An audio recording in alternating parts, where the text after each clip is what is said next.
Hello and welcome to the Worcestershire Ambassadors podcast. This is a new series where we're sitting down with people who are shaping Worcestershire, representing it on the national stage, or quietly making a difference in our communities. And we try to go a little bit deeper than just the headlines. So Worcestershire's always been a county that's been built on character, resilience and pride, and few stories capture that better than today's guest. So today's guest is Matt Kvesic, who's a product of the Worcester Warriors rugby system, someone who came through the academy, went on to play at the highest level with England, and has now returned to Worcester at a really important moment in the club's history. So he's also someone who's taken on leadership responsibility, often captaining the side on match days and playing a key role in the club's return to the city and to competitive rugby. So today just isn't just about rugby. We want to talk a little bit more about leadership, setbacks, coming home and thinking ahead, both during professional sporting career and also beyond it. So firstly, Matt, it's great to have you with us. Cheers, thanks for having me. So, as I said in my introduction, you came through the Worcester Warriors Academy, and you're now back at the club playing a really key role. But what did Worcester mean to you when you were growing up?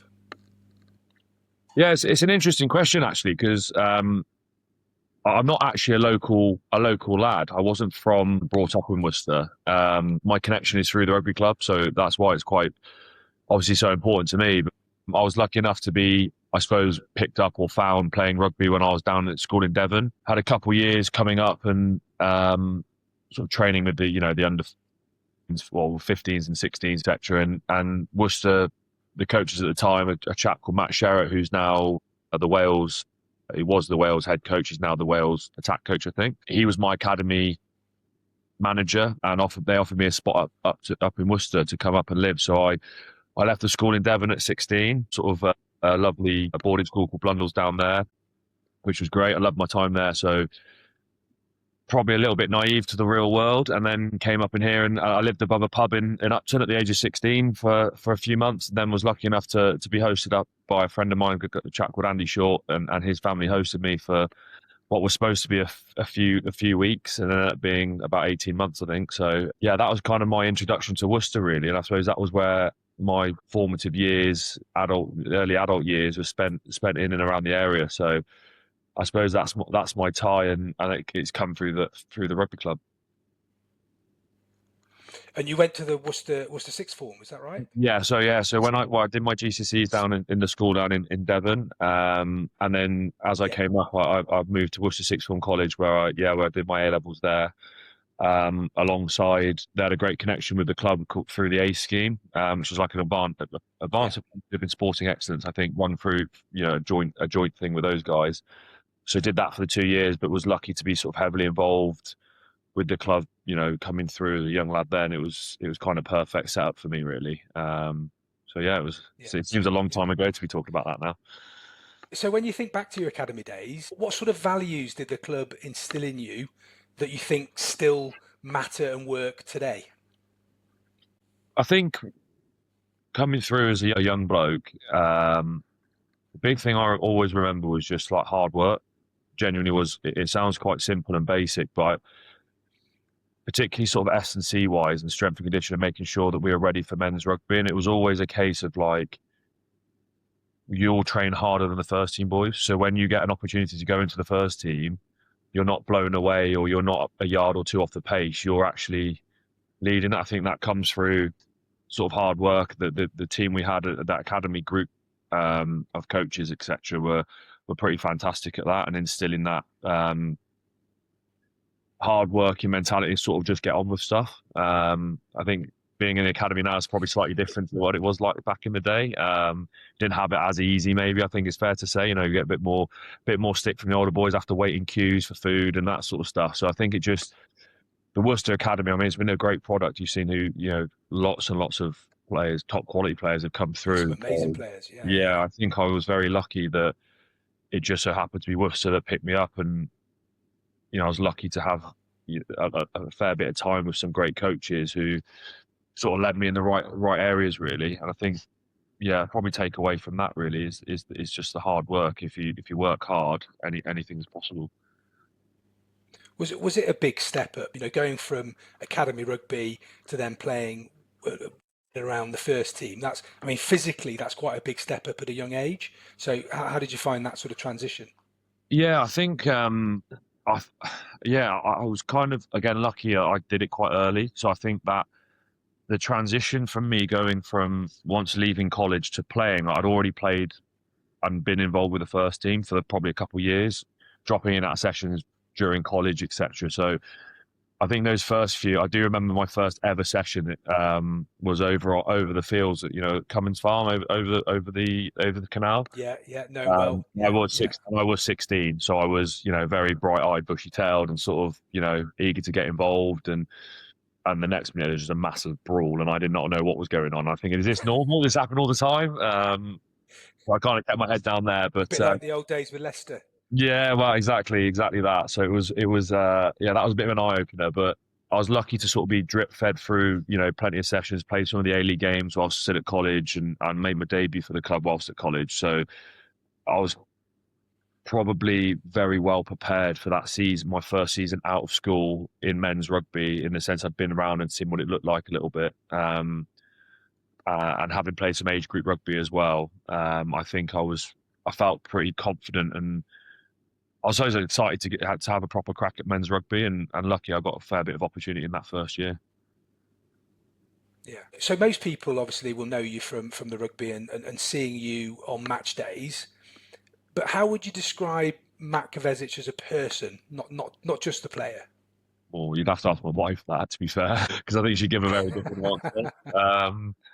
Yeah, I think I'm quite relaxed. Yeah, I'm pretty chilled. Obviously now, I've got a family. I've got a little lad and dog, and just got a hamster for Christmas. So he's a new addition to the family. So yeah, I think I'm pretty relaxed and away from the club, and try and switch off as much as possible. Obviously now looking towards, with it being the latter end of my career, looking towards what life after rugby looks like, should I say. But yeah, I enjoy spending time with the family, getting out, walking the dog, that sort of stuff. Pretty boring, really, to be honest with you. Okay, so obviously on match days as well. Obviously Matt Rogerson is the club captain, but quite often you're captain on the match days. So how would you describe your leadership style? I think it varies. It does vary a little bit. I think with depending on the group we've got at the time. I think sometimes when you've got a younger group, might need to do a little bit more, I suppose, talking or leadership in that sense. But probably naturally, I've always found trying to lead by example in terms of like your actions on the pitch, and less talking, more action, that side of things. Probably more comfortable doing that. I think that's probably been something I've been used to more in previous teams, and then having sort of in the position I'm in now, with being, I suppose, a senior or more experienced player, and having some other obviously more senior, more experienced players around us, with a mix of some really young guys. I think having the ability to be able to talk and help in that sense as well. And that's probably something I've had to work on a little bit, but it doesn't necessarily come as naturally. But yeah, hopefully I've done an okay job of it so far. Absolutely. So you mentioned about leading by example. So how do you balance that with knowing when to challenge your teammates? Yeah, that's a good question, because I think like we said, we've got such a range of age and experience in the group, and that's something we've been going through. It's always a work in process. Is challenging is really important. Like challenging people is really important, but it's how you do it, and doing it in the right way. Not confrontational, but it's being able to say, look, that wasn't good enough, but also explain why. Not just moan effectively. And vice versa is, I get things wrong, and having lads and whatever say, look, that wasn't right, you need to do this, explain why, and have an understanding. So it's got to go both ways. I suppose it's a bit like holding each other to account. I don't think, if we can't, especially in a rugby group, if you let holding each other to account slide, sessions become sloppy, which leads to games becoming sloppy, etc. So I think you've got to be firm and tough on each other, firm and fair. I think and that's the only way you'll get better as a group. And the more competitive we are as a group, the better we'll be. And if we're pushing each other, mistakes will get made, but it's how you learn and grow from those. I think that's not just me being a captain or a leader on the weekend. That comes from the week and from everybody in the group. Yeah, so I mean, obviously, you mentioned earlier about being one of the more experienced members of the team. So talking, staying on that theme of leadership, has your view of leadership changed as you've got more experience than as you sort of move towards the end of your career? I don't know. I don't think so. I think I probably understand it a little bit more and understand that there are different ways of doing it, and maybe um, been around enough to understand the feel of the group or how the group might be thinking, thinking for the whole group, if that makes sense. Um, and also probably knowing that you've got, a handful, five, six other lads who are in a similar position, and you can lean on those guys, use those guys as much as you can as well. We've also got some really young lads who talk very well, so it's trying to make sure that they've got their voice, and when everyone's got a voice, but particularly some of the young boys who are, maybe your nines and tens, to make sure that they're confident enough to talk, because they're very good at it. I don't think it's necessarily changed. I've just probably become a little bit like smarter and been able to understand it myself a little bit more. Yeah, yeah, makes sense. So moving on to a different topic. So the collapse of Worcester Warriors was obviously incredibly tough for Worcester as a city. But what was that period for you like personally? Yeah, it was tough.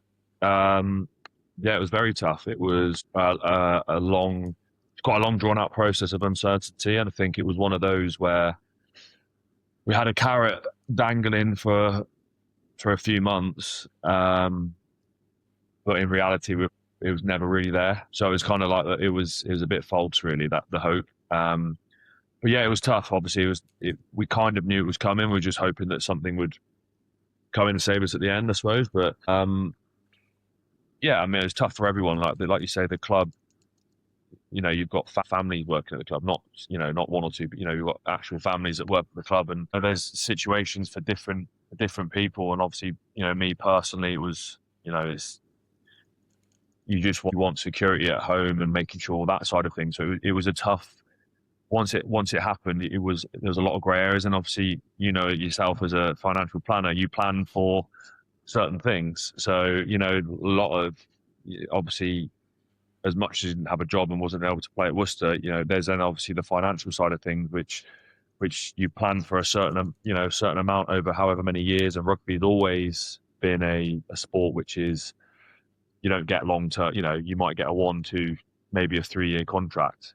So you're always waiting and wondering what's next. So to have that sort of whipped out on your feet, it was quite tricky. So yeah, luckily, very supportive family, and wife was great, and she works for BBC Hereford and Worcester at the time, so she was quite across what was going on. So I think that probably helped me compartmentalize it a little bit. I can sort of see didn't really understand that, but she had the ability to explain what that meant and where that would, where that might leave us or whatever. So probably quite fortunate in that sense as well. But yeah, it was definitely a tough period. Yeah, yeah, for sure. I mean, obviously there were a few other collapses with other clubs. So, and I guess that kind of exacerbated the problem because you had so many players suddenly without a club, all looking for clubs at the same time. The environment with rugby, as you kind of alluded to, it's not. If you compare it to something like football, you don't get the same kind of wages, you don't get the same security that you maybe do with football. So, yeah, really, I'm sure that was a really tough period to go through. So I suppose for the people outside of rugby, what do you think they wouldn't have fully appreciated about what the players and the staff went through during that period?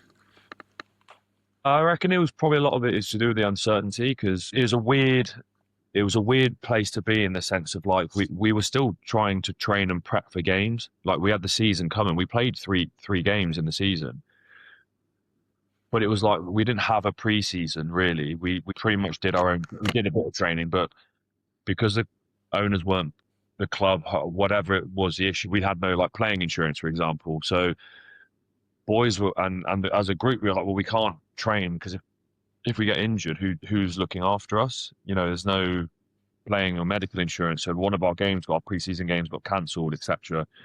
So I think there was just probably that uncertainty. And like you said, there was at the time, chat about other clubs looking, Wasps at the time in particular.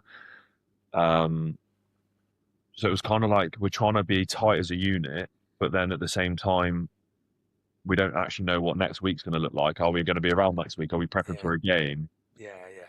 I think rugby is not the sort of sport, or sport in general, really, but it's probably not the sort of thing you can go into sort of half prepared for, or mentally and physically. Physically, I think you can probably get by, but mentally, if you're not quite there, you're either going to get injured or, lose quite heavily. I think looking back, we're quite proud on how we finished those last 3 games. I know the first one against London Irish was a tough one, but I think we had Exeter and Newcastle, and I don't think we beat Exeter, but I think we were very close to beating Exeter at home, and then we comfortably beat Newcastle, which, for what we'd gone through, I think that probably showed the character in the squad and the players, and not just the players and the coaches, but like the backroom staff, because they probably had it way worse than what we did in terms of salary cuts and not getting paid, and the fact that they'd still turn up and work ridiculous hours and look after us to make sure we were available to play if there was going to be a game on. And then when the club did go under, they still came in and treated us and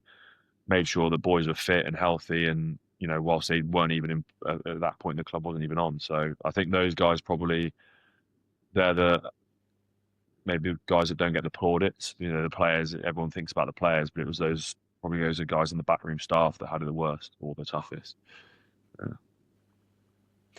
Yeah, I mean, one of the frustrating things for me as a supporter was that, I was talking to somebody about this earlier. I think Worcester probably had the most talented and or the best group of players that they'd ever had, as far as I was concerned. And I mean, you look at what a lot of the players have gone on to do for other Premiership teams since Worcester folded, and it's just such a shame that it happened at that time, I think. 100%. So, yeah, really frustrating. And when you think where we'd been the previous year, but obviously coaching changes with Steve Diamond, change of coaches with Steve Diamond coming in to win that Prem Cup the year before. I know it's a Prem Cup, so it's, that but was amazing. Yeah, it's it's something the club had never done before, and a lot of teams have won that and gone on to build off the back of it.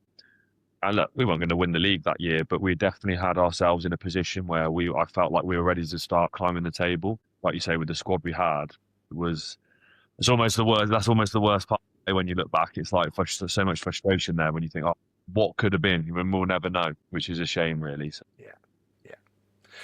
Well, moving on to something a bit more positive. So obviously the opportunity arose for you to come back to Worcester for a third time. So what made it feel like that was the right decision for you at this stage of your career? I think it was like the timing of everything kind of fell into place. I was quite lucky, really. Obviously, when Worcester went under, I went over to Zebre for what was it, 8 months, the rest of that season. So I had a spell over in Italy, which was brilliant. Really enjoyed it, but it was never really probably a long-term thing because family wasn't over, etc. So that was tough. And luckily, when I came back, and as you said earlier, like the rugby landscape has very much changed, sort of almost since post-COVID, that it wasn't really a players' market anymore. It was very like the market had been saturated with players and clubs going under. And I wanted to, having been away for 8-9 months, I wanted to come back to somewhere where I could be local and be at home. And Coventry gave me a branch and a lifeline where I could commute, and I really enjoyed my time there. And at that point, I didn't think that the club were going to come back, to be honest with you. And if it did, I didn't think I would be useful enough to play. Maybe my age would have had an impact on it, but the fact that it kind of, I suppose, with Chris Collin coming in and the way it moved so quickly, the timing of it kind of worked out perfect. And for me, it was really no brainer when I was approached if I was interested in coming back. I was like, well, of course. It is my local club. I'm not getting any younger. That's a fact. And I think to be able to come back here and try and be part of something that is a rebuild from scratch, really. I don't know if there's anywhere I can think of that's happened, that it's a complete fresh start. I just thought it was quite an exciting opportunity, really. And look, then there's other factors outside of rugby which I probably didn't have as much impact on as in my earlier career, where I could move or wasn't so sort of tied down, whereas now my roots are firmly bedded in Worcester with my son in school and my wife's job and that side of things. It definitely felt like it was the right thing to do. Does it feel any different putting on a Worcester shirt now from when you've done it in the past? Yeah, it does. It does. It does. It actually does. It just feels. It's probably not the best word to describe. It just feels weird. Obviously, still have, and I don't know if it feels the same for other lads, just because they hadn't gone through what had happened previously. But I think it was just weird, particularly coming back through, getting your sort of the kit again. But it's like a new group of players. But for me, it was like the set. Nothing had changed. Like it was still a rugby club. It was just a different group in a different league with different coaches. But like we've also got some backroom staff who've come back as well, there's physios and people like that. So it's been quite a weird process. I think it's as games have gone on, that's probably it's got a bit more normal. Yeah, but the initial bit it was strange. It was quite a weird feeling in pre-season. Yeah. Okay, so one of the things that you've mentioned a couple of times already, or at least once, is you mentioned about financial planning and planning, and you mentioned obviously the stage of the career that you're at, and obviously you've got to be thinking now beyond the next game. So obviously rugby careers, like most elite sports in general, can be pretty intense, but they're also relatively short. So over the years, obviously we've seen more and more players start preparing early for what comes next. And I know that alongside everything you're doing on the pitch, you're also studying towards becoming a financial planner. It might surprise some people listening, but actually a lot of rugby players tend to go down that path, certainly from Worcester Warriors. And obviously, as you know, I've got your ex-colleague, Anton Bresler, works for me at my business, Britannic Place. So what was it for you that first sparked that interest in financial planning and going on to do those qualifications that you're studying for? Yeah, I think it wasn't something, I'll be honest, it wasn't something from an early age where I was like, oh, that's definitely what I'm going to go into. And to be quite honest with you, I didn't really know. I've been, like I said earlier, that my journey into rugby was quite quick. From school straight into pretty much, was straight into a full-time environment.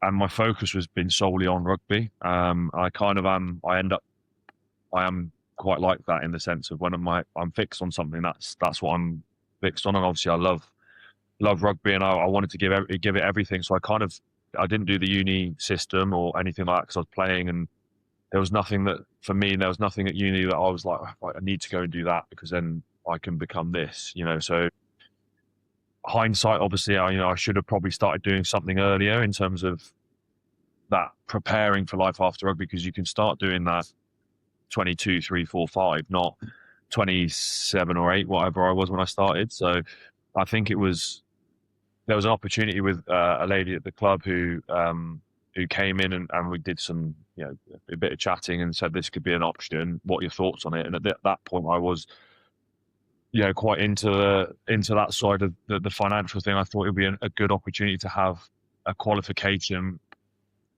post leaving rugby of something that I can. Obviously, financial services is quite a big umbrella. There's lots of avenues and ways of working in. So I thought it'd be a good opportunity for me to experience what that might look like post rugby, knowing that, so like you said, some of the rugby lads have gone down that route before, and to be honest, most of them absolutely love it. And it was also a little bit something that was very different to rugby. To have the opportunity to get my head away from rugby a little bit and think about something else.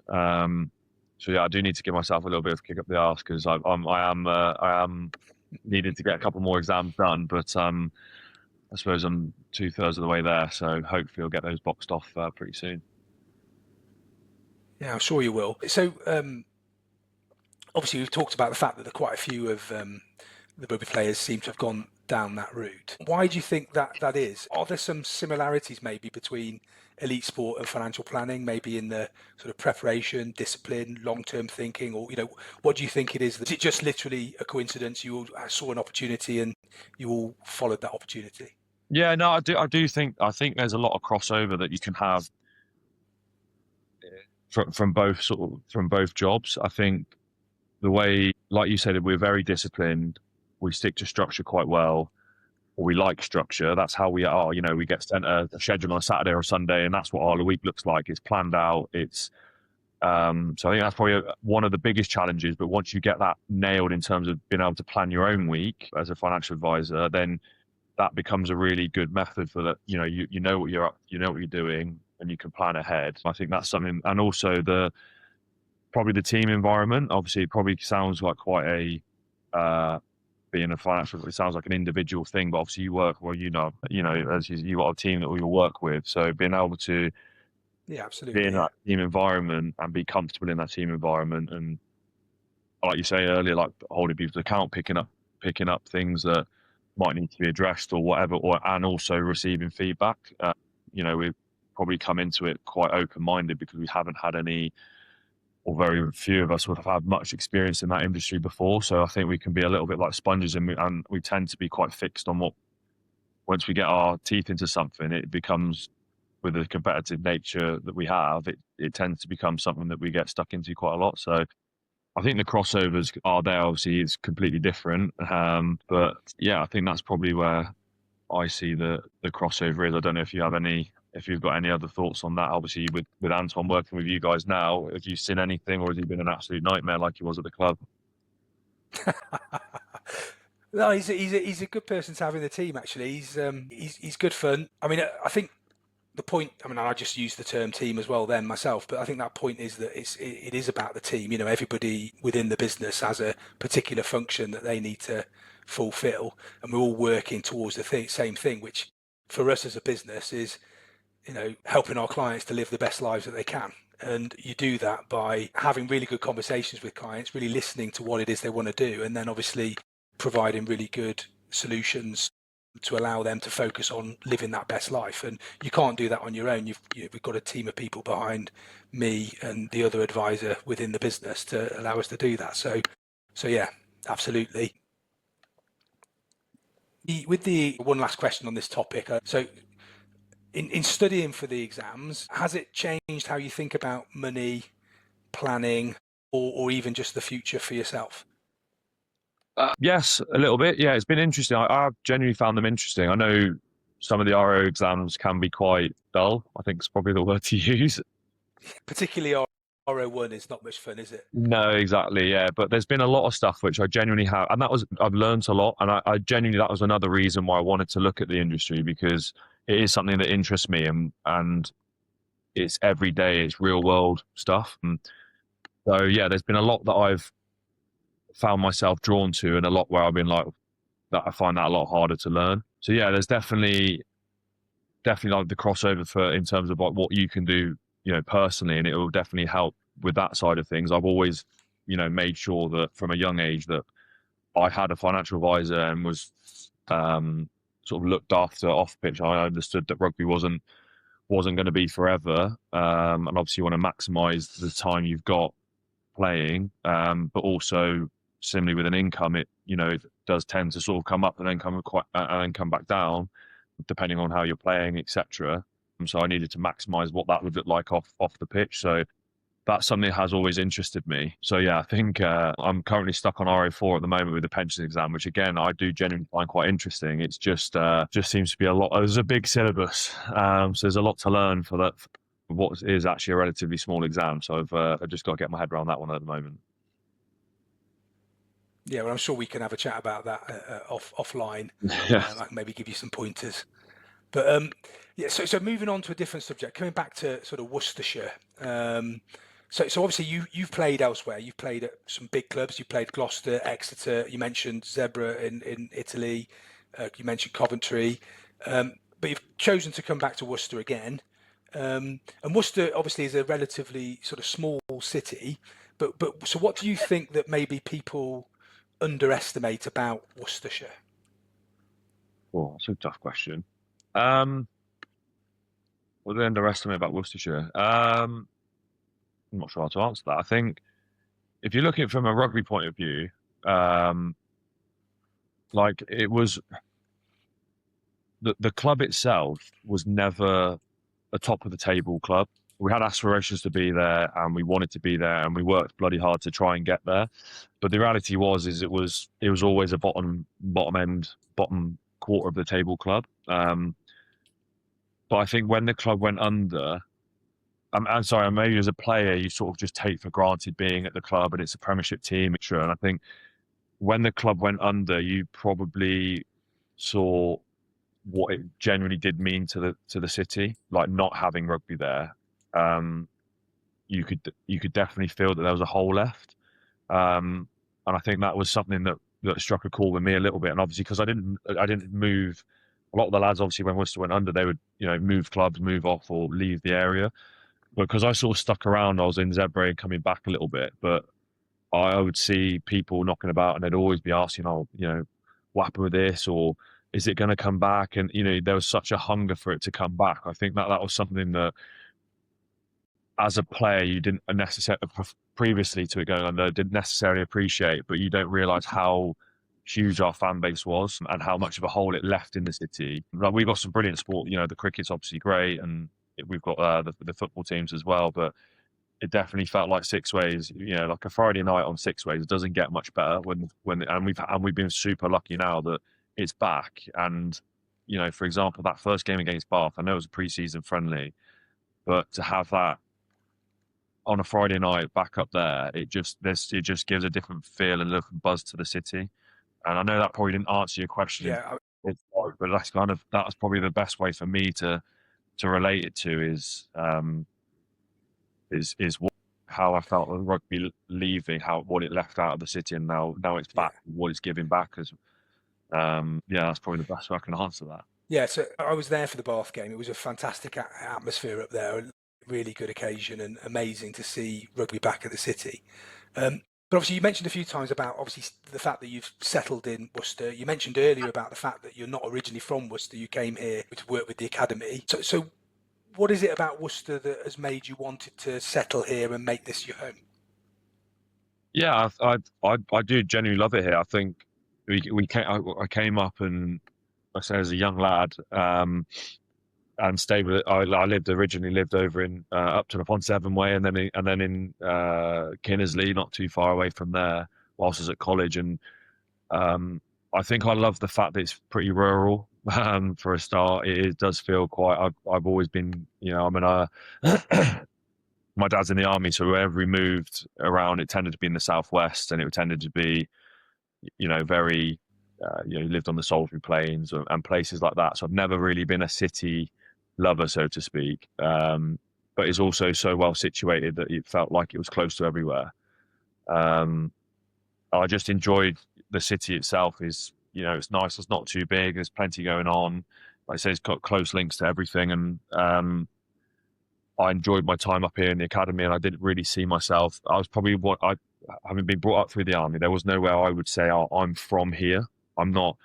I didn't have a home or a base, because we'd move around all the time every couple of years, and we'd settle somewhere for a bit. Obviously, with my dad being in the army, and then went down to school in Devon. So it was kind of, I didn't really have a base. So to come up here, and the people were great. The people I obviously met and made me feel very welcome. It kind of was like this. It did feel homely. And then obviously met my wife when we were at college and stuff like that as well. So it gives you ties to the area. And then to come back again, to leave the first time, and like I said, I went to Gloucester for a few years, Exeter for a few years, and then to come back after that, that was pretty cool, because we had, again, I came back a completely different person, in the sense I was married, I had a kid, we were in a probably different position as a family at that point, and I felt it felt like the right place to come back to. It's a nice area. It's a good place to live. Yeah, absolutely. So you mentioned a few times about the fact that you came through the academy at the club. The club doesn't have an academy at the moment.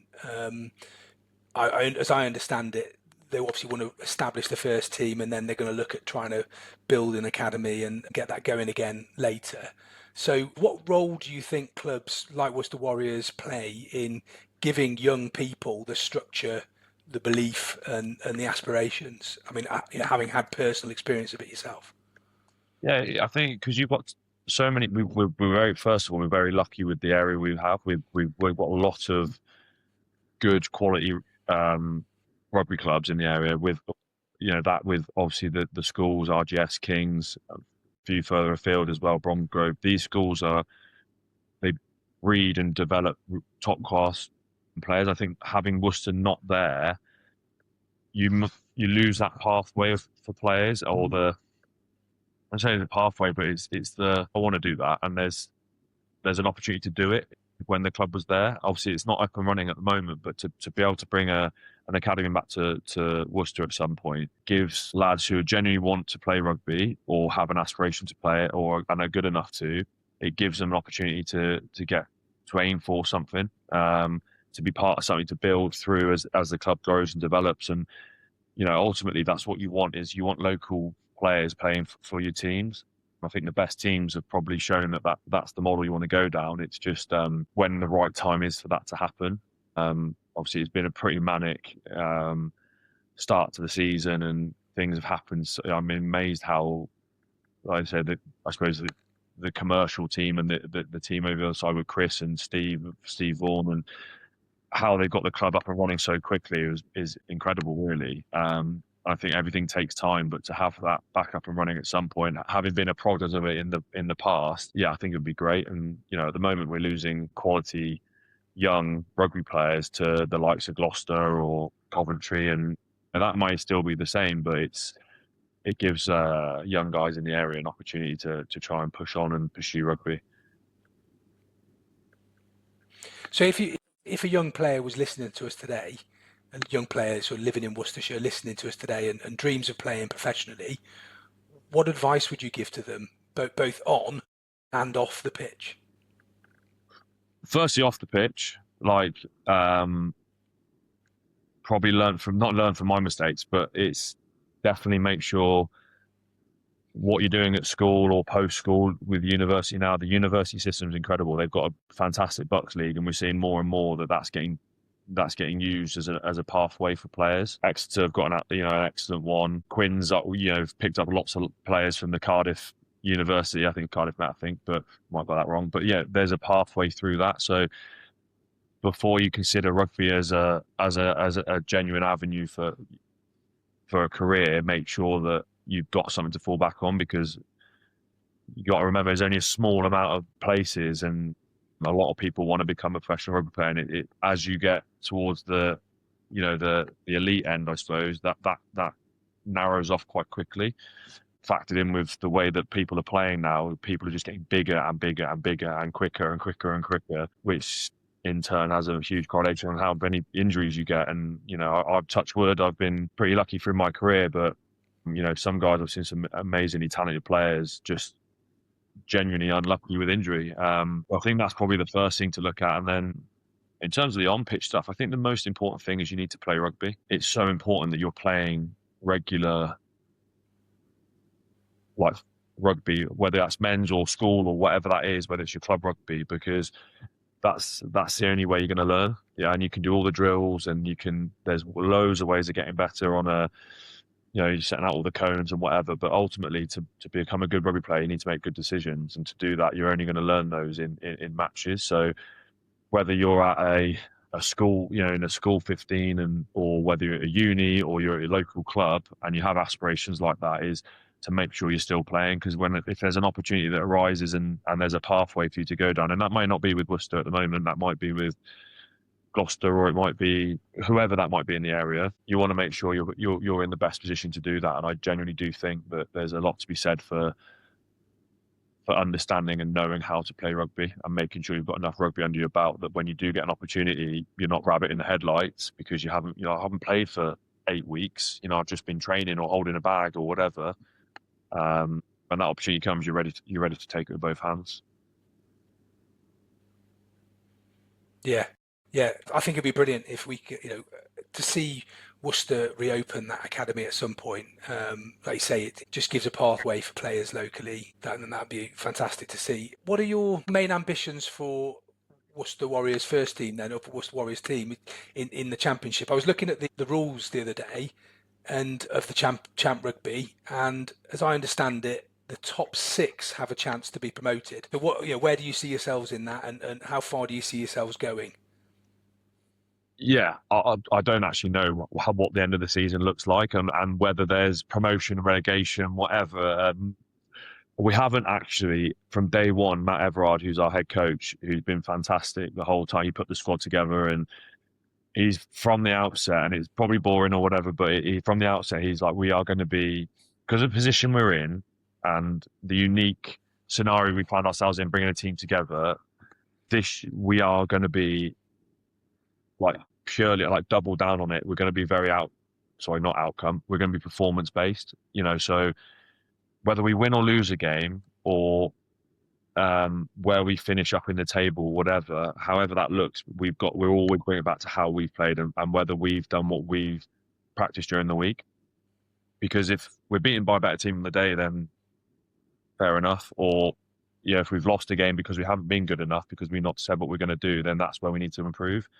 I think that's been something that we haven't sat down and been like, right, we're going to finish first, we're going to finish top 6 or whatever that looks like. We generally do take, particularly that first half of the season, it has very much been game to game, because we're still so new. And even now, you think we're 10 games in with each other. We played 10 or whatever it might be more. And do you feel 12 games or something like that? When you think of it like that, even teams with high turnovers, you've still got a backbone that you have. So it's a very unique situation to be in. And the one other thing you did say is the best teams are often the tightest teams, and bringing a group of complete strangers. I mean, some lads knew each other, and obviously you cross paths with rugby, but not many lads knew each other at all. So to be able to get a group together and get them tight, all pulling in the same direction, all with one goal in mind, etc., that took some doing as well. And I think we've done that really well. And I think that's credit to the coaches, particularly Matt Everard.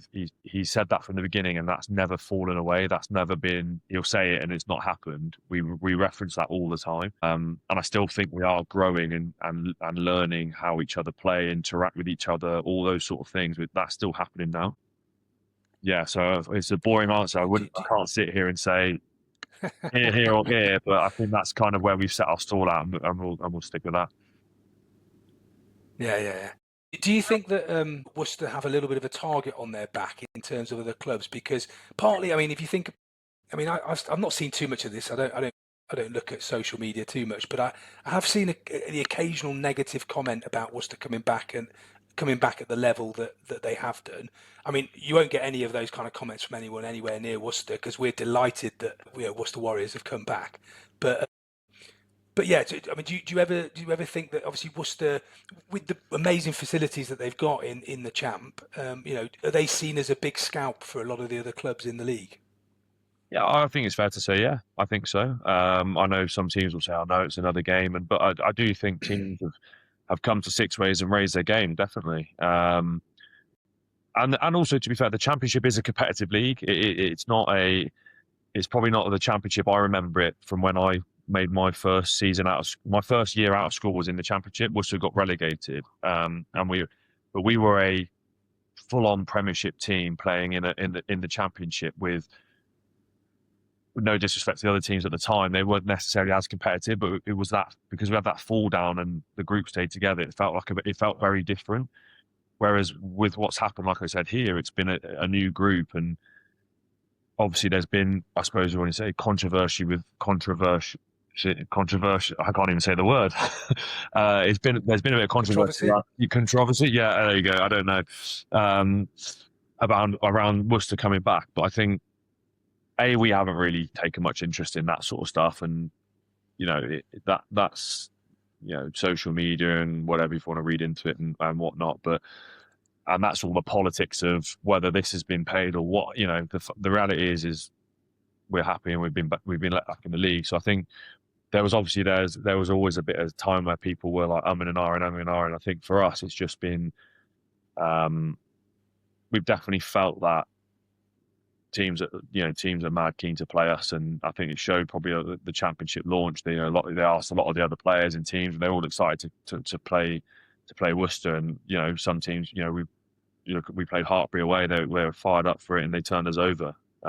Second game of the season, which is obviously disappointing, and we were disappointed with how we played. But it's credit to Hartpury. They played well on the day. Similarly to Chinner recently, they're not. They're a good side. They're a good team, and again, we were disappointed with how You we can played. see what it meant to them winning on the day. Exactly, and I think that's evident. You can see it at the final whistle. You saw that. And I think that's probably fair to say. And would they celebrate another win like that? That's I can't really comment on that, but it definitely felt disappointing for us, and it was our first loss at home as well, which is always a tough one. But we reviewed it back, and we weren't good enough, and they played really well. So I do definitely think that there's a not necessarily a target, but teams they're excited to come and play, and they want to give it a crack. And I suppose there's a little bit of a there's a nothing to lose attitude, so they can come here and give it a good crack. And Nottingham did the same; they played exceptionally well against us, and luckily we picked at the end. But it's been tough. It's been tough. The games have been tough, and the league is probably a lot tougher than it lets on, really. Yeah, it's definitely. So the final question. So when you eventually hang up your boots, how would you like the people of Worcestershire to remember your contribution, both as a player and as a person? Probably a bit of a full circle question, really. Probably back to one of your first questions, which is just hard working.